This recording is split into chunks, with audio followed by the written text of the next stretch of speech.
Hey guys, welcome back to another quick tips video. This one I'm going to show you around the Geode Hub. The Geode Hub can be kind of confusing to some new players, so I'm going to go ahead and show you around and the major key aspects of the hub. So first thing you want to do to get here is you're going to want to go to your Atlas, and then down here, if it stops lagging, is your Geode Hub area right here, the Geode Sanctuary. So once you click that, you teleport here, and this is where you're going to start off. So there are three major key areas of this hub. So starting going to our left, over here is going to be where your eggs are. So there's the egg incubator. This is where when you're in the caves, you're going to be able to get bronze, silver, and gold eggs. Mostly bronze. I've only ever gotten one silver egg and never found a gold egg. But you're going to be able to put these here in the egg incubator. The bronze eggs take 10 hours to incubate, and you can speed them up using accelerate and other materials like that. But generally they take 10 hours to incubate, and then they will pop out one of these companions here. And then this is your companion trainer. Your companion trainer is where you level up your companion. So like this one you can see is maxed out. This one isn't leveled up at all. And it will take, again, a couple different resources to level up each one. Now the key difference between the rare, the uncommon, and the common companions is just the three middle bonuses. So every companion will have 300 max gas at level 1 and 300 max gas at level 5. The three middle ones are going to vary between the different types of companions, and then they're going to rotate positions with the same type of companion. So this is the rare cube, and then as you can see we got rocket boot, end charge gain, and omni-tool power. And then with the uncommon one, this is the same stuff: omni-tool power, rocket boot acceleration, and barrier charge gain, but they just rotated positions. Your fourth position is going to be your biggest boost, so whatever stat is most important to you, you want in the fourth spot. So for the rare one, the fourth spot is going to be omni-tool power. For the uncommon one is the barrier and charge gain, and for the common one is actually rocket boost acceleration. I personally, I used to have an uncommon one, but I may have accidentally deleted it. But the uncommon cube is actually the best one in my opinion, just because it gives you 25% rocket boost acceleration. So you're going to be able to move a lot faster through the caves. It's a really nice perk to have. The rare one is second best in my opinion, just because you got the 25% omni-tool power. So, yeah, so that's just going over companions. So that's the companion trainer, egg incubator, and then over here, this is where the forever home finder, aka companion loot collector. It makes it sound like a fancy place, but it's not. This is just where you loot collect them. All your companions can be loot collected for crystal, so all you would do is just unlock it, and then boom, loot collected for 200 crystal for your commons. Your rares, that's level 5, so level 1s, you loot collect them for 10,000 crystal, and for at level 1, you would loot collect them for 1,500 crystal. A small tip here is, as you level them up, as you can see, so level 1 is 10,000, and level 5 is 20,000 crystal loot collected. I recommend leveling your rares and your uncommons to at least level 3. Uncommons don't go past level 3. Your rares, you can go all the way up to 5 if you want to. You're still going to be gaining crystal out of it. But if you level them up to at least level 3, you're going to gain more crystal out of it than you would actually put into the companion to level it up. For level 3 uncommon, it's 4,500 crystal. And then as you level 3 for a rare, it's 15,000. And then as you can see here, for level 5, it's 20,000. So make sure you level up these companions here before you loot collect them to get extra crystal out of it. So that's that wing there with the eggs and companions. So going to your right is going to be your workbenches. So your crystallology workbench is right here. This is another profession they're going to want to level up. Same with the gardening workbench and your ring crafting workbench, stuff like that.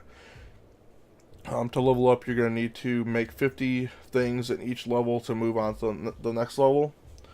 So for the newbie level, I suggest you make a combination of 50 of the critter treats, curing kits, and the comfort blankets. For the dabbler, I would suggest you make the prospecting platforms. Just do make 50 of those. You can make maybe some of these to level up your companions later on. But if you just want to just get through as fast as you can, this is the cheapest thing to make, these platforms. Enthusiast, you can go ahead and make Accelerate or Lodestars. Both are valuable.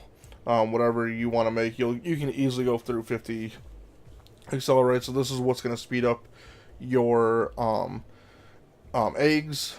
The amount of time it takes. They take off 2 hours, so you would need 5 Accelerates to instantly hatch a bronze egg. And you can also use this on reliquaries, and we'll get to that right after we do this, because that's right above us. And then the Lodestars, those are for reliquaries and eggs. They give you a higher chance at a rare drop out of them. The next here, you're gonna just want to make 50 of these anti-gravity towers. In the crystallologist area, you're just gonna want to make again a combination of 50 of the critter treats, the curing kits, and the blankets. If you want to, you can do the platforms. I don't really use platforms too much. It's just these 3 things I use the most, simply because I need to, or you're constantly feeding the critters down in the caves to get your lesser caches. And then once you reach here, you can make even more. You can make 100 for even cheaper. Basically, as you go on, the blankets and the treats and the curing kits get cheaper and cheaper. So that is the crystallology workbench, and you can actually get this bench in your club or your cornerstone as well. Over here is your geoding workbench. These are just going to be different frameworks or different decoration items. To unlock those, you're just going to be going here, and the Geodean building notes, the advanced building notes, and there's one more. Or maybe that was it. I thought there was one more. Oh, right here. And the Geodean framework vaults. There you go. So those 3 things, those will unlock random things in here to craft if you're a builder. You got your frameworks, advanced, and then your commons. So that's that one, and then right above us is going to be the reliquaries. So right here is the reliquary revealer. Once you have a full reliquary, you'll be putting it in here to hatch it in per se. Your reliquary is going to be your main resource of getting metamatter. This guy here is where you can buy your reliquaries from. I always go with the luminous reliquary. It's the most expensive one, but it is also the most profitable one. Because the main thing you want to get out of these is metamatter. So the luminous one is going to give you your most metamatter out of it. And then once you buy it, you would go into the caves and fill it up. You fill up reliquaries by mining resources, farming the plants, and feeding the critters. And then once you fill it up, you can come out the caves, come into here, and then put it in there to reveal. The luminous one takes 2 hours to reveal, so, and then it will give you, with a lodestar, it's guaranteed metamatter. Without a lodestar, you can get more metamatter out of it, but it's not a guaranteed chance. So that is that area. Now now where you go for all your caves is right below where you start. Drop 1 level below, and then you have all 3 cave systems. You got your Moonglow Grotto, your Sunken Sun Vault, and your Verdant Veins. Right here is your module workbench. You're not going to be using this much. If you're just starting out in Geode, you're going to have a quest line to do. And this is basically just going to unlock your Thumper, your Rocket Boots, your Barrier Generator, and your Path Painter. You're going to get the main components like your thumper core, your rocket thrusters, and stuff like that from doing the quest line. So make sure you guys are doing that quest line first. Once you have everything unlocked and you're ready to start upgrading stuff, this is where the module forge comes into play. So I have all my stuff already maxed out, but if I didn't have my stuff maxed out, I would select what I want to level up. It would bring it over here, and everything has 10 levels to go up on. Why can't I go over here? And maybe not.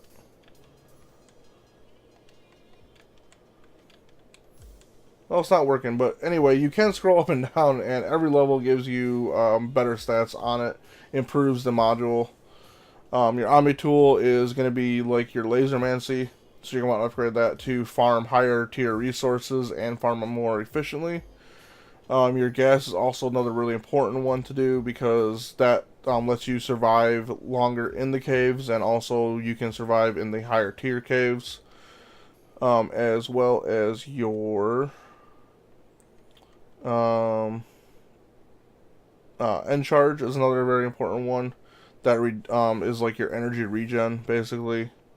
And then your rocket boots is another important one to do up to at least level 6, because at level 6 it is take no falling damage, which is really nice. So these are your 4 main ones: your rocket boots, your end charge, your gas, and your Omni tool. Omni tool and gas are probably your top 2 that you want to get upgraded. But after that, you're just going to want to go into these caves. Each cave has specific resources. If you're looking for a specific resource to farm and you don't know where it's at, just go to your marketplace. And like if you're just looking for cog wine, you can just do search cog, search, and then right here you can just do information on it, and it will say extracted from rare blooms in the tiers 2 to 4 of the verdant veins. So if you're looking for cog wine, you would go here to verdant veins. Tiers starting at tier 2, you'll start finding the cog wine. And I think that's about it.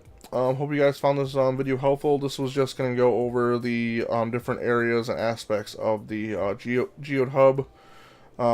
Check out other videos for how to farm the caves. And make sure you guys leave a like, comment, subscribe, all that good stuff if you guys like the video. And I'll see you guys in the next one.